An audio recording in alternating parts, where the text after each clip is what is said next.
Kemenangannya milik kita, dan mereka mengalahkan dia oleh darah anak domba dan oleh perkataan kesaksian mereka, karena mereka tidak mengasihi nyawa mereka sampai ke dalam maut. Wahyu 12 ayat 11. Ayat di atas menunjukkan suatu prinsip rohani yang penting. Rasul Yohanes melihat dalam penglihatan roh, yang mana saat umat Tuhan mengakui firman dan mendeklarasikan kesaksian akan kebenaran dengan iman mereka pada darah Yesus Kristus dan maknanya dalam perjanjian baru, mereka mengalahkan musuh dan malaikat pun menang dalam perang. Wahyu 12 ayat 7-10. Implikasinya adalah pertarungan di alam roh, menang atau kalah sebagai akibat dari apa yang kita lakukan di bumi.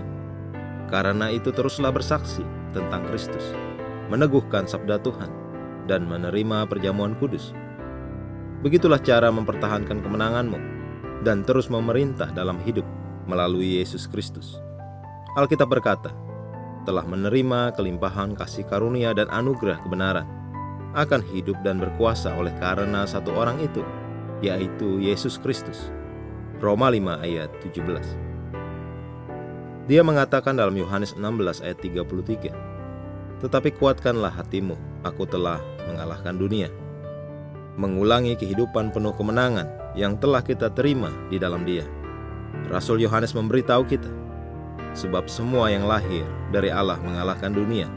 1 Yohanes 5 ayat 4. Dia memberi kita kemenangan, dan itu bagi kita untuk berjalan dalam terang kemenangan itu.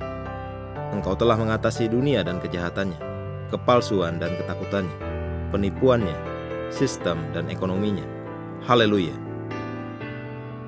Setan dan antek-anteknya tidak berhak mengamuk, membuat malapetaka, atau melakukan kejahatan dalam hidup dan sekelilingmu. Mereka tidak ada wewenang atas waktumu. Yesus menyuruh kita mengusir setan. Matius 10 ayat 8. Jadi usirlah setan di mana saja, dan di saat mereka mengangkat kepala jahat mereka. Dalam kitab nubuatan Tuhan telah dinyatakan bahwa kita menang. Jadi kita berjalan dalam kemenangan yang telah diberikan kepada kita dalam nama Yesus. Nyatakan kemenangan Kristus di rumahmu, atas tubuhmu, atas keluargamu, pelayanan, bisnis, dan segala sesuatu yang terkait denganmu. Nyatakan kemenangannya atas kotamu, bangsamu, dan bangsa-bangsa di dunia. Ingatlah, Yesus adalah Tuhan atas segalanya. Segala kuasa telah diberikan kepadanya di surga dan di bumi. Dan kita mengambil bagian dalam kemuliaan, kekuasaan, kebesaran, kemenangan dan kuasanya. Kemenangannya adalah milik kita, kemuliaan bagi namanya selamanya. Mari kita berdoa. Aku menentang struktur, sistem, dan skema yang digunakan oleh setan untuk menyebarkan penipuan dan ketakutannya di bangsa-bangsa. Benteng itu telah dihancurkan, dan aku menyatakan kemenangan bagi umat Allah dan bangsa-bangsa di dunia dalam nama Yesus. Amin.